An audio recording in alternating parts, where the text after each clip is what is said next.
Good evening. I'm Alistair Boston, the Forestry Commission's Deer Officer for the North West and West Midlands, and welcome to this webinar, which is hosted by the Forestry Commission, but it's been held on behalf of the British Wild Venison Working Group, and it will cover the new British Quality Wild Venison Standard, which is an opportunity for both the producers and processors in England, Wales and Northern Ireland to find out more about what the standard means for the sector and how to join.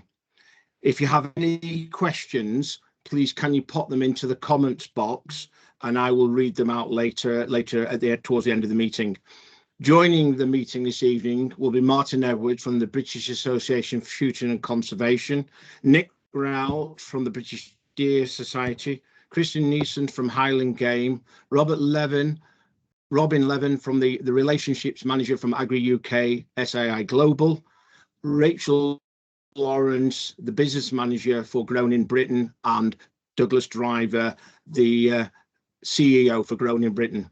Tonight's webinar will be recorded and it will be on the British Quality Wild Venison website. Could I kindly ask you that you could turn your cameras off, please, because of the bandwidth, because we've got around about 400 people who've registered for the event, so we could be pushing its limit. So if I could ask you kindly to turn off your cameras, it'd be appreciated. The first speaker tonight will be David Hooton, who's the Forestry Commission Deer Officer for the East of England, and David's going to talk for 15 minutes, and he's going to talk about the standard and how we got there. Once David's finished, Nissen from Highland Game will talk for around the 15-minute mark and goes to the side of the venison marketing. And the last part of hopefully the hour, the final half an hour, we'll take the Q&As from the comments box. Thank you very much for supporting this event tonight. Please ask away, put them in the comments box, and hopefully we'll all get a lot out of it. I'll hand you over to David now. Thank you very much. Good evening, everyone, and 15 minutes to the sort of introduction to British Quality Wild Venison and the standard and the sort of the background to how we've got to where we've got to, really. So I started working with wild venison way back in about 2009, and now my slides aren't moving. And when I first worked with Nick Rout, BASC, the NGO, looking at wild venison in the east of England and focusing on the sort of the need to get more venison coming through the supply chain. In 2008, 2009, the venison market was at a very low level again, and there was a need to get more processing of carcasses through into the end supply chain. So through Rural Development Plan for England funding, we received £500,000 through the initiative and the East of England Development Agency to help support landowners and deer stalkers across the east of England with things like extraction vehicles, small-scale chillers, larders, processing rooms, and end marketing. The reason for increasing culls at that stage and maintaining a venison supply chain was to protect woodland habitat and the sort of landscapes around east of England. A lot of the woodlands were in declining condition, and at that stage there was a great push for bringing woodlands into management, particularly for wood fuel and wood chip to support wood fuel boilers for heating systems. That project too was funded by the East of England Development Agency, and the sort of the deer control was paramount in ensuring the protection of our woodlands for the future. We did see increases in venison prices through that early 2012-2015 period, and leading up to about 2018, the prices were great. The supply was good going into the AGHEs, and there was a great demand in a lot of newer style outlets, particularly in London. What then happened, I think, pre-COVID was the market changed and the carcasses weren't so easily flowing through the supply chain through the AGHEs. So we looked at how we could develop that going forward. And in May 2020, we brought together a group of people from across the supply chain. So the game dealers, the processors, the AGHEs, and the producers, the deer stalkers, through the organisations of BASC, BDS, the NGO. We brought this group together to support the wild venison supply chain, to support landowners and to support deer stalkers in getting the product moving. The end venison market has been volatile for many, many years, as most of you, I suspect, will know and been part of it for many decades. I've been involved now for the best part of 30 years. Our colleagues have been likewise through Forestry Commission, Deer Initiative, and all the other agencies. So we've been working here to try and support what's been going through the supply chain. I asked FE lot what they were getting paid, and they're getting paid similar to us. Can we move, please? So why are we worrying about the venison market? We know that there's an increasing range and number of wild deer in east of England and across other parts of the country. It's something that we're all very much aware of.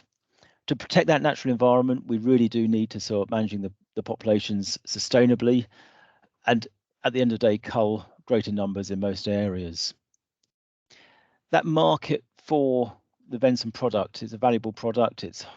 We've all know the nutritional values of venison, and it's trying to develop markets that are not disjointed.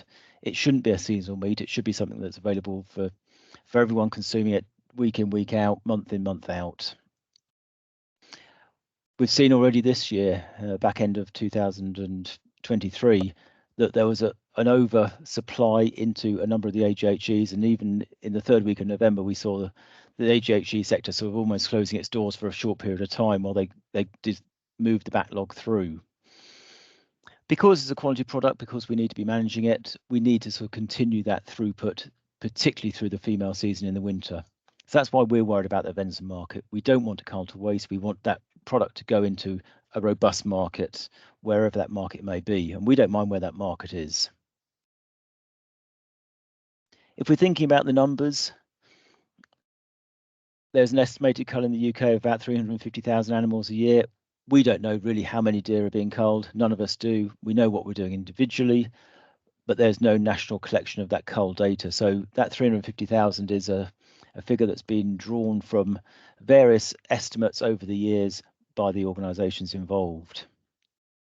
What we do know, though, is in 2019-2020 season, 67,000 carcasses moved through the AGHE network.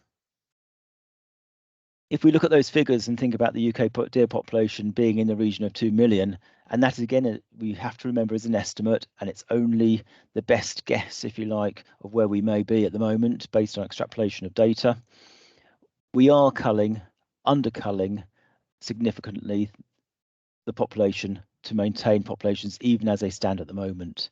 If we want to protect natural environment, we do need to cull more deer in a lot of the areas. There's an aspirational figure of maybe 750,000 if you've got 2 million deer kicking around. We need to be thinking about where that future market is for that volume of product. Locally, I know the venison supply chain is robust. Its local sales are very buoyant, and lots of people are asking for the product. The challenge we have is linking it through to ensure that the product that we're culling in the field ends up as a food safe product in the supermarkets or elsewhere. One of the biggest challenges we have is the small numbers that most of us are dealing with. We're moving small numbers from areas of culling into larders, hopefully, and then through to the AGHE network. The costs involved are quite high when you're dealing with small volumes, and how we handle this product is really crucial to making sure that that supply chain is robust and that the end market understands what we're dealing with and how we're operating. There have been and are continuing to be labour and skills shortages across the sector. Are there really enough deer stalkers out there in the wider environment doing the culling, understanding how we handle these animals? Are there enough processors within the sector? Is there enough labour within the processing sector?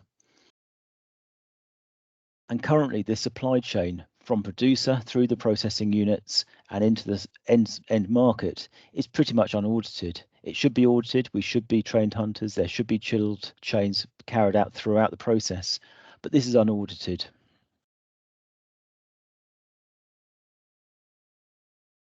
How do the larger scale users see British wild venison? We've had various conversations over the last few weeks with some of the big supermarkets and producers, and they've highlighted three areas: unaudited cold chains, the welfare of the deer themselves as they're being culled, and the consistency of the product. We want to see that cold chain maintained throughout, and we need to make sure that everyone culling deer handles it as food right from the moment of that shot. It needs to be handled properly and cleanly. And this is where some of the end market users don't have confidence in what's going on currently. So through discussions with our Venison working group, we have identified that there is a large-scale market out there, but it needs supporting. We need to highlight the food safe product we've got and ensure that we are handling it correctly. There needs to be a transparent audit system and a brand that people can trust and understand. And this is from point of shop right through to it ending up in someone's shelf. And the price points need to work. We know that there are some high costs involved in culling deer, and we also know the processing costs are going up due to the whole marketplace of venison and electricity supplies and everything else that's going on at the moment. So what we've done through the Venison Working Group is set up something called the British Quality Wild Venison Standard. And this standard is supporting the supply chain. It's not there to make a hindrance, it's there to provide support to everyone involved throughout the chain, from the deer stalkers through to the processors.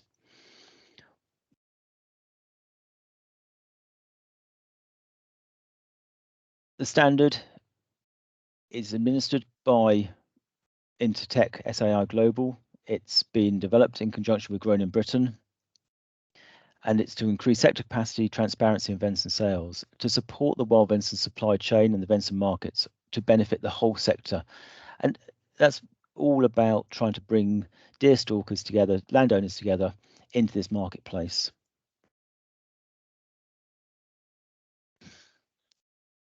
Everything has a standard these days, doesn't it? And whatever food product you're buying, it's often got a badge to it. You've got Red Tractor, you've got RSPCA insured. We've now got the British Quality Wild Venison Standard. It's to help deliver recognised quality, to maintain the high standards of wild deer management, the responsible handling of this product, and the implementation of an audited supply chain. And this is what the big buyers want. They want to see something that is transparent, it is being checked. And although all our chillers should be registered with local authorities, food businesses, are they? And I know a lot of them aren't, and I know no one else is checking them. All deer culled that go to an AGHE should be checked by a trained hunter to check they are fit to go into that food chain. Who's actually checking this? And who's checking the products coming through and make sure there's separation between lead and non-lead shot animals as we go through the supply chain? By having a standard in place, we think that we will increase market demand. Highlighting traceability is a key selling point, emphasising accreditation to elevate the product status. And as we increase that market demand, we will increase and maintain a market space for British wild venison. It's about market spaces. It's not always about increasing the value at any point in the chain. The price points have to work for the deer stalkers, the landowners, the processing units, and the end buyers. We will and continue to support market development. We want to increase the quantity of accredited wild venison coming through the supply chain. We want to contribute to the protection of our woodlands and landscapes. We continue to see a lot of overbrowsing of our woodlands and the wider landscape, with natural environment being a key responsibility of landowners at the moment, with carbon being high on the agenda, woodlands into management, and also the sort of continuation of woodland plantings. Deer management is crucial to delivering those outputs.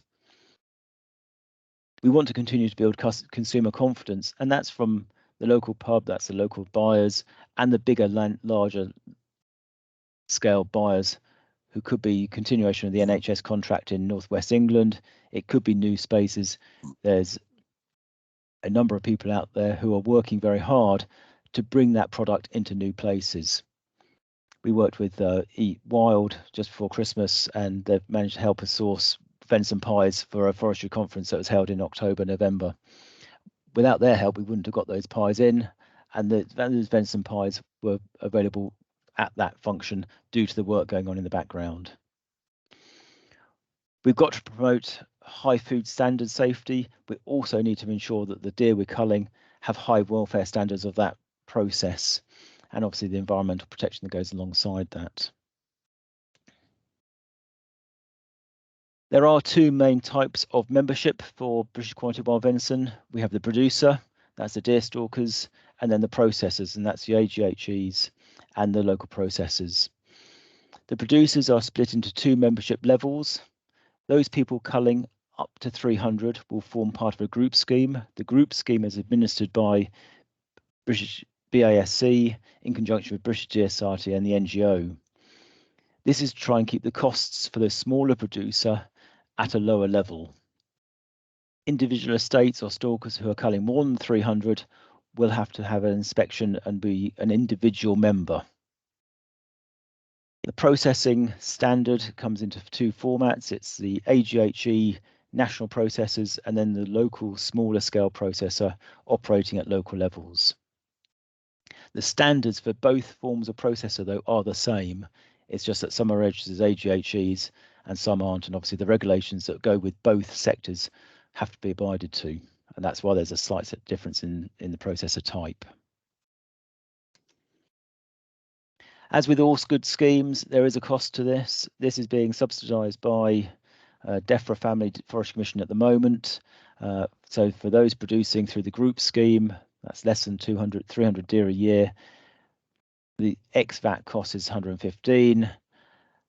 Anyone producing venison will have to be a processor. Will have to be a. Sorry, I'll go back to that one. Individual producer has to be 440, and that's because they're inspected by SAI Global independently of the group scheme.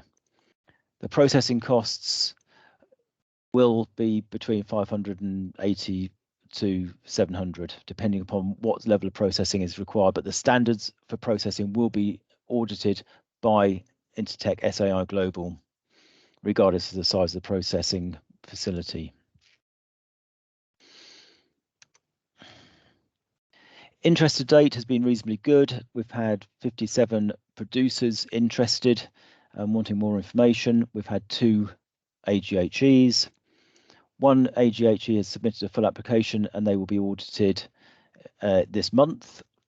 We've got 2 stalker producer applications in. One has been audited already and the other is due to be audited again in the next few weeks.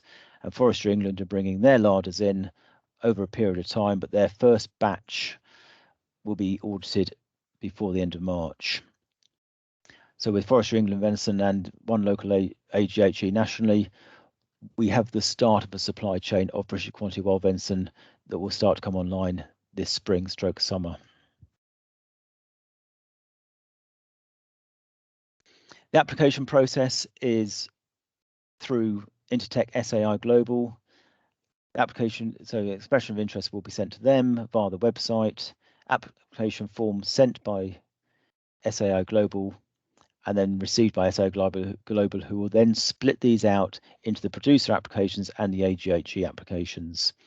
Like I say, anything less than 300 carcasses a year as a producer's deer stalker will be administered by BASC and the partnership of the group scheme group.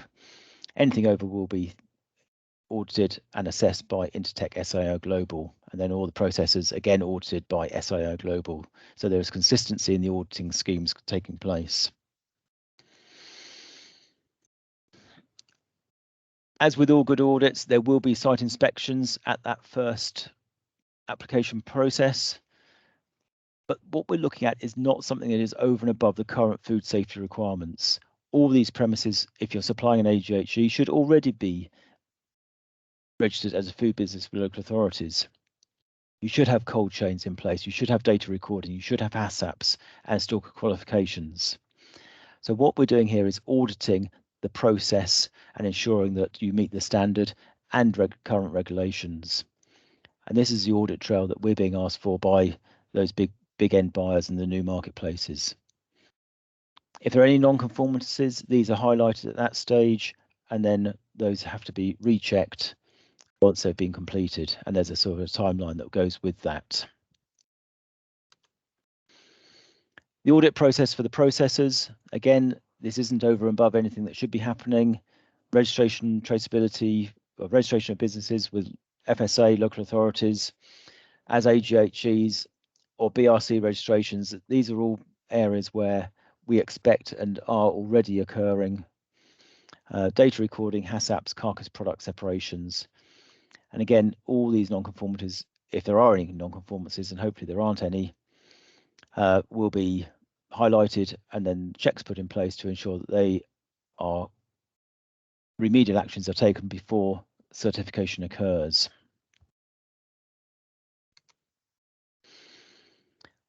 The British Quality Wild Venison has a website. It's britishqualitywildvenison.co.uk, and there's a lot of information on there about what I've just been talking about and the quality assurance that goes with it. SAI Global, Intertech SAI Global also have a web page with the application process on that web page. So all the applications have to go through SAI Global through their website.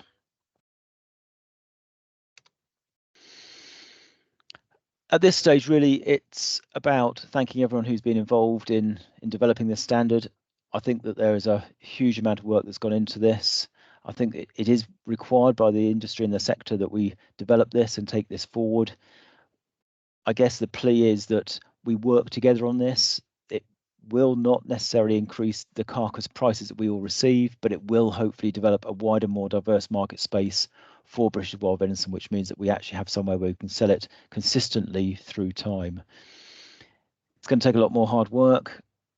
I'm sure there's a few questions about what we want to try and achieve. We want to achieve high quality deer management across England, Wales, Northern Ireland and Scotland. Scottish Quality Wild Venison will continue to operate north of the border, so this is aimed at England, Wales, Northern Ireland. And we need to make sure that these deer being managed sustainably across the landscapes have a market to go into. We want to see that venison in places where we currently don't see it, but also enhancing that wild venison market for the benefit of everyone involved. So I will now stop sharing. I will pass over to Christian and Alistair, who will take us through the next stage of the presentations. Thank you. Thank you very much, David. The next guest speaker is Christian Nissen from Highland Game. Christian will talk about the business side of venison marketing. Once Christian's finished that, we will then take some Q&As from the chat box. So if you've any questions, please pop them in there. And I now hand you over to Christian Nissen from Highland Game. Thank you very much, Christian.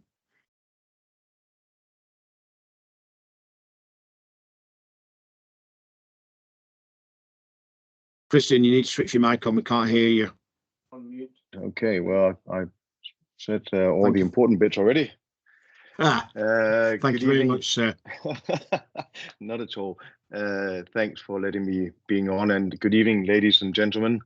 I believe there's around 500 people signed up for this event, which is a much higher level than what initially was estimated for. I hope it will be a useful one. Delighted to talk and indeed answer question, and later on Ewan Ross, who is Sales and Marketing Director of Highland Game, will also join in the event that there are difficult questions.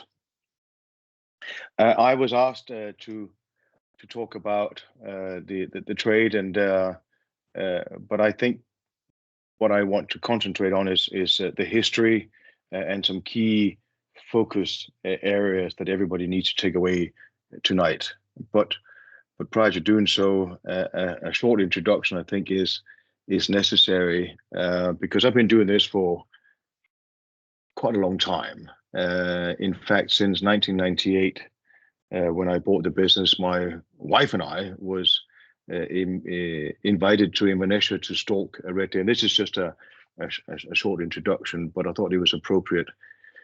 Davy, the head keeper, and Davy, the underkeeper, that's apparently what they're all called up in the north of Scotland. They took us out on the hill, and after many hours of hard work, we got into this group of deer, and the right animal was chosen. Davy pointed out the deer to me, and David agreed. That's the underkeeper. He would agree to anything that the head keeper would say, that was the right animal to take. We lined ourselves up to take the shot, and suddenly Davy, the head keeper, asked me, "Are you a good shot?" I thought that was a hell of a question to ask me. I felt that I was a natural born killer and shot all of my life, but I could only respond that I was experienced, humble as I am. Davy then asked if my wife wanted to shoot rather than me. and I was baffled because, you know, surely women don't shoot.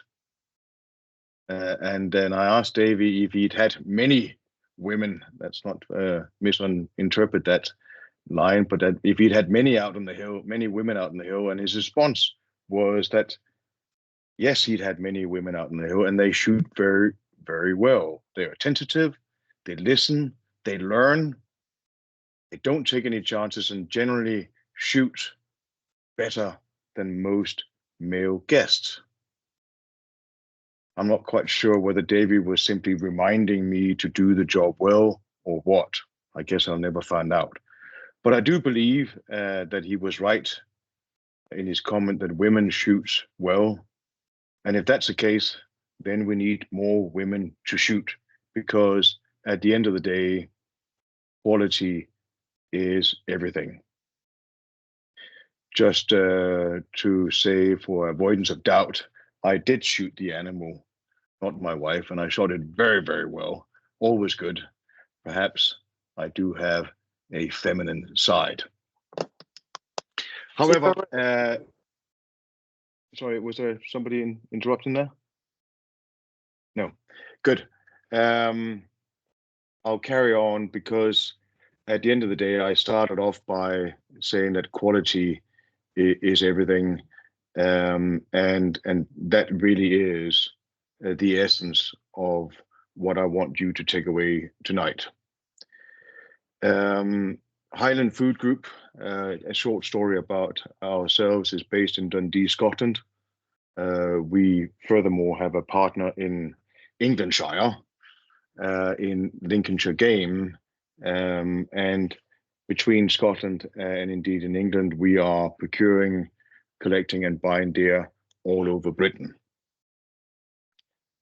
As a relatively young man at the time, originally from Denmark, I started the business in 1997, a business which was owned by a Scottish family.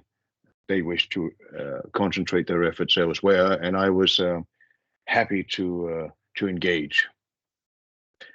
Coming into one of the most traditional businesses that I can think of as a young man, a foreigner, that was not really a simple task, especially because some of you knows, but even then, did I have an attitude. In actual fact, the attitude was often misinterpreted. What I really actually wanted to be, or want to be remembered for, that I had an ambition. In 1997, quality of venison was poor. It was a byproduct of a sport, and the landowner in those days treated, as a landowner, the manager, or whoever was in charge, treated the game dealers as dirt. I use dirt because we are recording this, and it would be wrong if I used another word. They set the price, and the game dealers were all a bunch of crooks. And looking back at it, I couldn't agree more. A bunch of threads in the sheds. Regularly, game dealers would go out of business, which, you know, is totally understandable. While the product should be fantastic, it was often wrongly priced, and the quality of the venison was often poor, which, from a business point of view, is not exactly a good starting point. Everything at the time was exported. What was meant to be a great product was sold to the French and the Germans, when in fact we should have used it for ourselves. And that is what I, in 1997, set out to change, and have done so successfully. But before going to market and before being able to present a product to a new consumer, and the new consumer was the British consumer, I knew that I had to change quality. And I would not be surprised if you recognize the fact that resistance to change was huge, along with the exceptional competition from the Freds and the Sheds that I mentioned early on, whom all saw that my ambition to change of quality actually meant a bargaining advantage. If that Danish guy demands too much, just come to us kind of attitude. That meant double work every day when an actual global quality did not change, and every day we could be faced with a threat to the overall venison market. I knew, however, that I was right, and along with investments in the plant with a view to achieve absolute gold standard in food production, namely BRC accreditation, along with quality assurance scheme at the time in Scotland called SQWV, Scottish Quality Wild Venison, we would develop new markets. And new markets was necessary then, as it is now, to move away from the commodity market, which was not and still is not sustainable. And quality assurance, and of course this is what this is all about, changed everything. Not necessarily at my end as a processor, because we were already regulated and by food standards and indeed had achieved BRC accreditation, but the product we received was so much better. And that was necessary, because I have to remind you that I cannot change a bad product. I can only make a great product good or even better.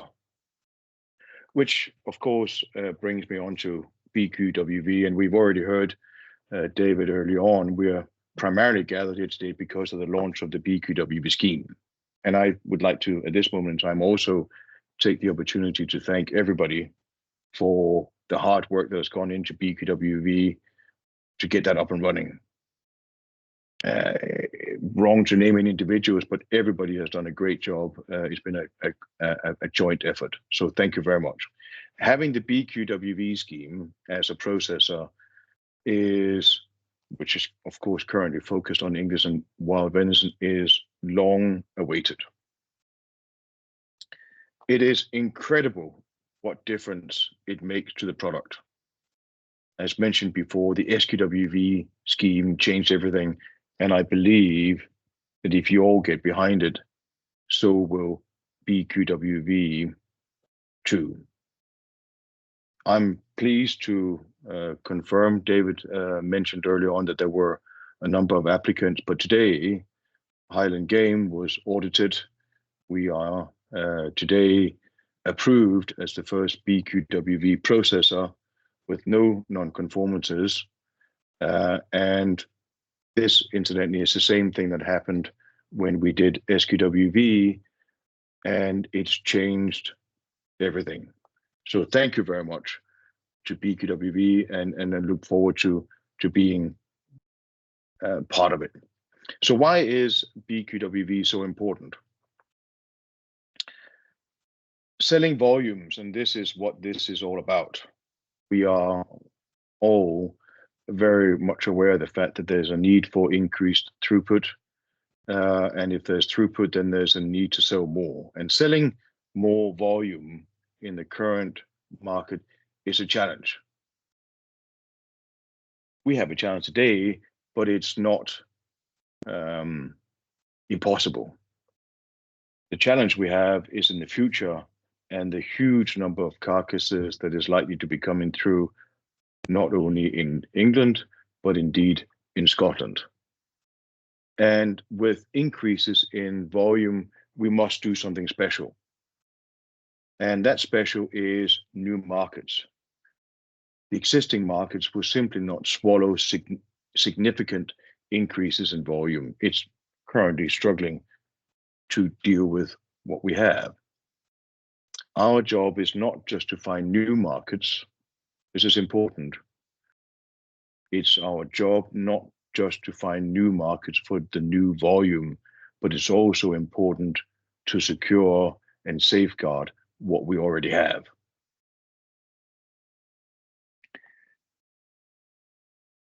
There won't be many speaking the language that I do, but I need to speak about the lead story. We cannot avoid talking about heavy metal. I'm not talking about AC/DC or Metallica. I'm talking about lead.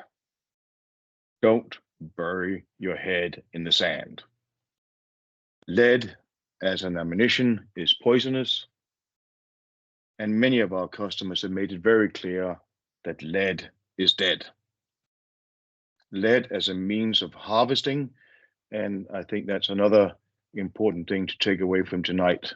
And David, on many occasions tonight, you failed miserably by using the word culling. Culling in the means or as a use of marketing is very bad for business.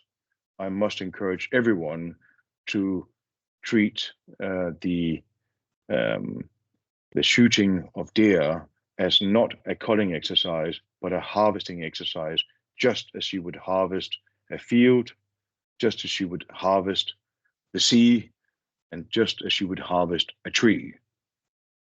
Using the word culling means that customers of ours will be phoning me up and saying, I believe there's an excess volume of venison available. Please put the price down. That is not going to help on the venison price. Our customers often using the term, we will not knowingly sell a product which is poisonous to our consumers. Be mindful of that. Both SQWV and indeed BQWV understands the deep importance of food safety, and I'm glad that both schemes demand lead-free ammunition. Get on it, please.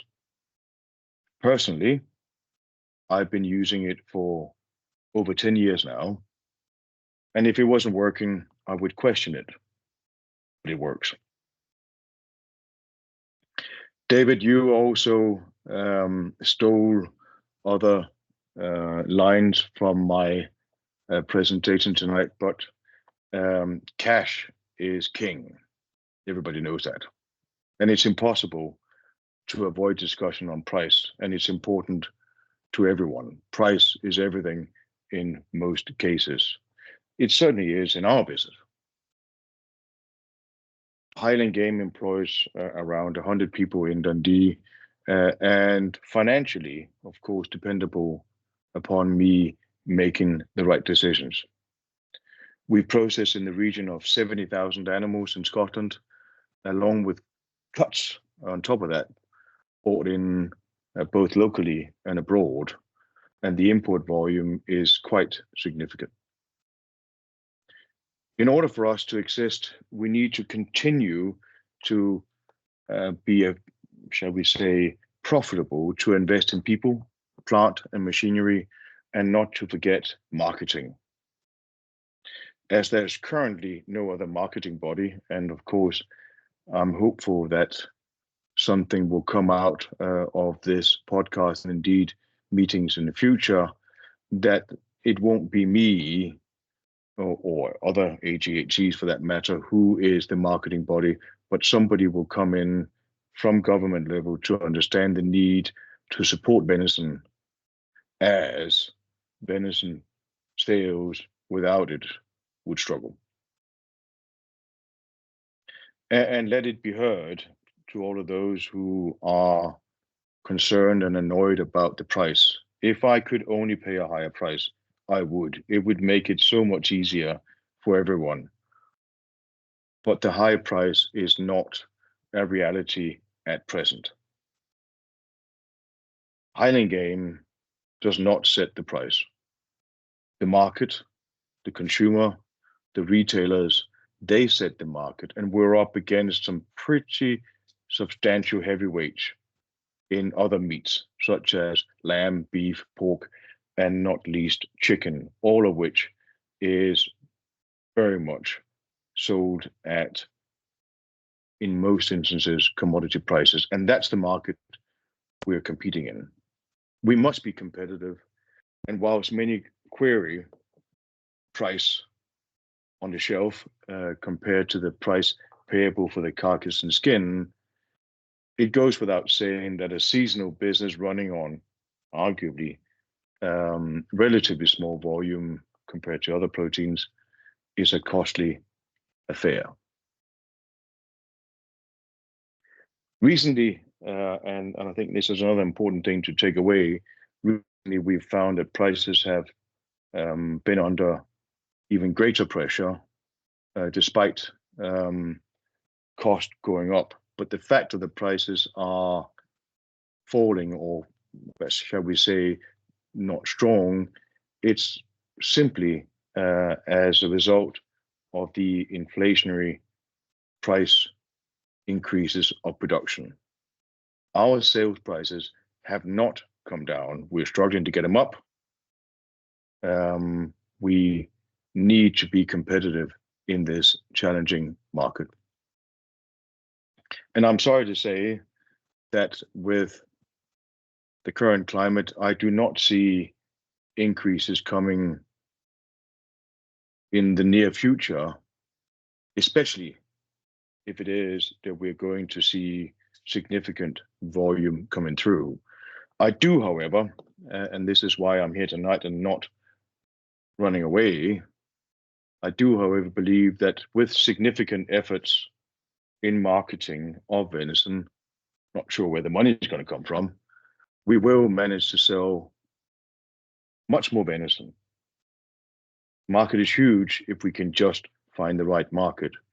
And when the venison is of the right quality, lead-free, quality assured from approved processors, it will be and ought to be an easy sell. But we're still minnows at sea. I believe that Ewan will come on to the question and answer session later on, and he might be able to comment on what he feels is necessary in terms of the how on marketing.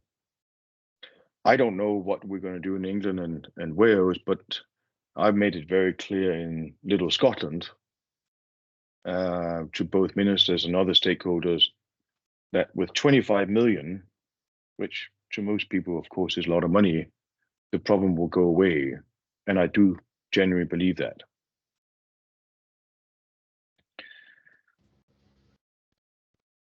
Eat venison, plant trees, help the planet. That's our new slogan. How can it be so bloody difficult? We have a natural product, as God intended, that roams free in the countryside. Unlike other proteins that are mass-produced, they are struggling. Those who produce that product are struggling to come up with a great story. Every day, they try and come up with ways of justifying what they do. We don't. We have the greatest story out there. We don't even have to make it up. But we must grow more trees, and we must stop trees from being damaged by deer. And the venison, which is harvested, David, during that process is a fantastic product, which will be of benefit to many. I'm going to conclude trying to make this shorter rather than longer with a view to allowing questions.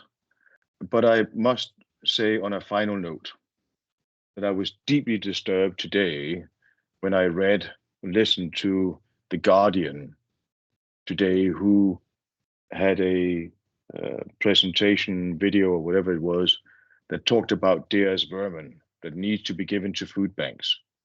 That is not exactly the right way to market venison. Thank you.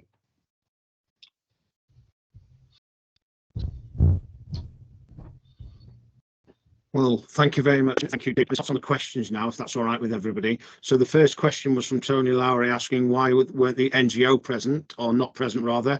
They were sent the email invite, Tony, and they have been invited. So that's the first one ticked off. Next question is from Gary Cooper, and this will probably go to David Hooton. How does one become a group member? I didn't answer the question, did it?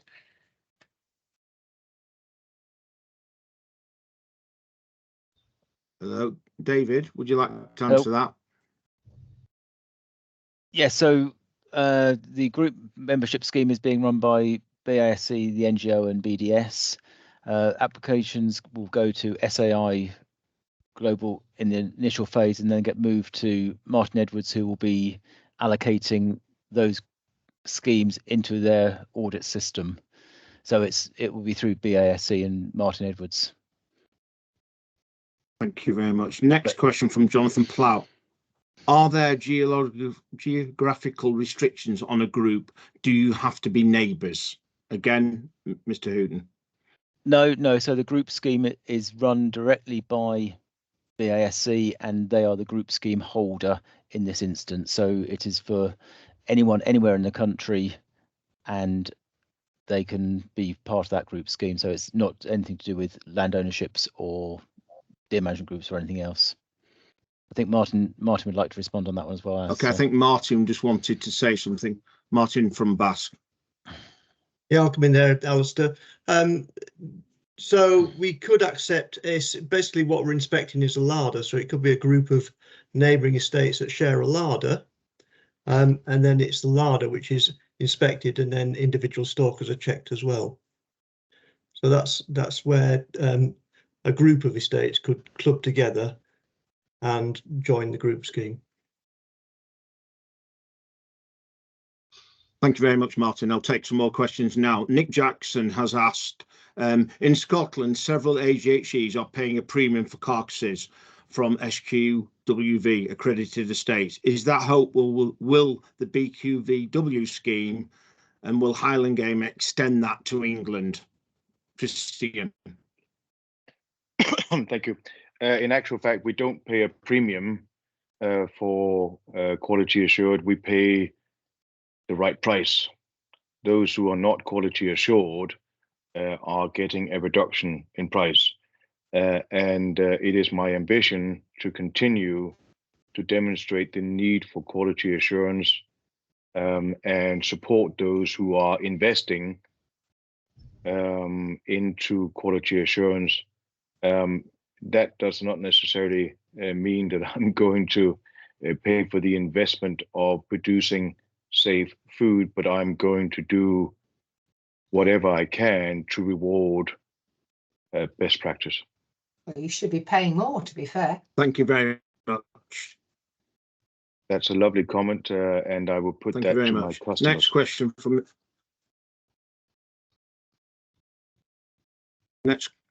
is from P.S. Hickman. Venison is a cheap, healthy meat, not a luxury product. This should not be a money-making exercise. I hear from my shooters that processors are buying cheap carcasses from South America. We have to pay shooters and cut out the processors, but that have to accept that imports and cheap meat to consumers, less deer, devastating forests, a win-win situation. Do you want to comment on that, Christian? If I understood the question right, then there's criticism that products are being imported. Is that correct? Yeah, from South America. So there's cheap carcasses being imported from South America. Yeah, there's certainly cheap cuts of beef imported from South America. I'm not familiar with deer being imported from South America, but certainly from New Zealand. There is no such thing as cheap meat anymore. As I mentioned, the reason why the venison price is not high as it is as a result of the high cost of production and indeed quality. And quality is not necessarily related to the process. It's also relating to containing metal, whether it's lead or not. We have a customer who has a 300-ton contract for venison, and they have literally turned around saying, when I supplied the first 20 tons of shank. Now everybody knows that a deer is not supposed to be shot in the leg, but we supplied shank only, which has been metal detected by me, still finding metal, and as a result are now going to revert to farmed. So we are up against a customer who is demanding, but the days of imports of cheap meat are over. Thank you very much, Christian. The next question is from Ben Roach.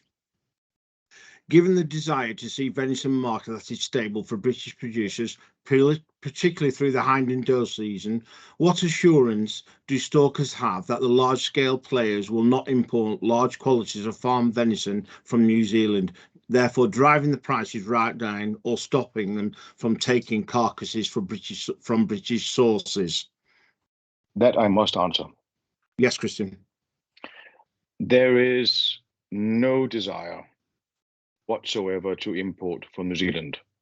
But let there be no doubt that New Zealand has, in the past, assisted us to retain the very, very strong market that we have. We supply over 2,500 retailers daily of venison. It is unheard of. That has only happened because we've been able to supplement out-of-season venison with farmed. And let there be no doubt that Ewan, who is unlikely to be getting much of a say today due to time, he is in charge of sales into multiple retailers in the UK. And every day he is trying his very hardest to sell British at the right quality, at the right price, so that we can leave the New Zealanders behind. But today, as it is, they're not the enemy. They are supporters. But I hope that in the future, with quality venison coming in to ourselves, will prevent us, or indeed stop the requirement for import. There is no greater patriot to British venison than a Danish guy speaking to you now. Thank you very much. Further question from David Johnson. If I'm a producer and a small processor, will I have to be audited and pay for both, or will there be a combined application with a saving on costs? David Hooton? Yeah, thank you, Alistair. This isn't actually something we've tackled yet, but this will be administered by the SAI, so it would make a lot of sense. Yes, it would. Okay. Further question from RGW. Is there any incentive for retailers to demand BQWV in preference to venison from other sources? That'll be me again. That'll be you again, Christian. Yeah. BQWV, SQWV, and any quality assurance scheme assists us in getting the product into conversation. Without BQWV, without SQWV, we are not going to have the voice that we need. So whilst I cannot guarantee that it's necessarily going to create a demand, I can assure you that BQWV and SQWV or any other equivalent quality assurance scheme will not only assist us in growing the market, it will also assist us in securing the existing one. Okay, further question for you, Christian, and this may be the last one. Question for ADHD representative from Samuel H. Will this assurance scheme eventually be mandatory as criteria for producers? Well, I bloody well hope so. I think that in order to safeguard the future of sport, safeguard the the need to sell venison if we do ourselves a favor by regulating ourselves to a high standard. It's incredible what we can get away with. And I think the future is in assuring the consumer that we have done everything in our power to produce the best possible product that is natural to our countryside. And therefore, the answer is yes, I hope so. Okay, thank you very much. I'm going to have to start drawing to a conclusion now, ladies and gentlemen. So first of all, I'd like to thank the guest speakers for talking tonight. The British Wild Venison Working Group for all their hard work so far, for Grown in Britain for their support, and for you guys for attending tonight. If you've got any further thoughts or ideas with regards to venison and how we can improve the market, please feel to share them in the comments box. We are all in this together, and you know, the more we work together and pull the industry together and make it a large team scale effort, hopefully we see some results. The questions that we didn't answer tonight will be answered, and you will get an email with them, all the answers to those questions. I'd like to say thank you all again, and I wish you a pleasant evening on behalf of the Forestry Commission, Grown in Britain, Highland Game, and the British Wild Venison Working Group, BASC and BDS and NGO. Good night, everybody. Thank you.